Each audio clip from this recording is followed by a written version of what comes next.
This story took place in Mexico City, at the end of November 2020. A dog was discovered in one of the city parks.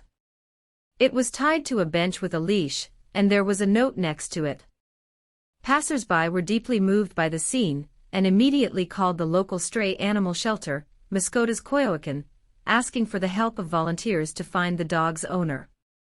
The contents of the note were difficult to comprehend, because as soon as anyone approached, the dog would start growling threateningly. No one dared to take the risk until the volunteers arrived. However, there was hope that the dog's owner perhaps had no other option but to leave it there for a few hours, explaining their absence through the note. However, what happened next was heartwarming, bringing both witnesses and volunteers to tears, and they had seen many emotional things. Initially, the dog remained aggressive and wouldn't allow anyone to approach. It took 2 hours to get close to him and calm him down. As soon as the note was read aloud to the gathered crowd, everyone was shocked. It was discovered that he had been left by an 8-year-old boy. The note said the following: "Hello. I ask that you adopt this dog, whose name is Max, and take care of him. It hurts a lot to leave my dog here, but I made this decision because my family has always mistreated and abused him.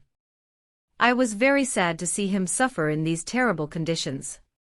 So, if you are reading this and feeling it in your heart, please accept and take care of him. Otherwise, leave this note where it was so that others can read it and welcome Max. Thank you." The volunteers took the dog to the shelter, and Marcella, a dedicated staff member, decided to give him a new name, Boston. He has been undergoing a rehabilitation process for several months, with the help of doctors and trainers. The volunteers have been doing their best to find a new home for Boston, but due to the restrictions imposed by the coronavirus pandemic and some difficulties, it has not yet been accomplished. For now, the dog continues to live in the shelter, but there is good news: Boston has learned to trust people. He has become an affectionate and friendly dog. The photos you see were taken a few months after Boston was rescued. You also like animals? Comment below which is your favorite pet, subscribe to the channel and leave your like.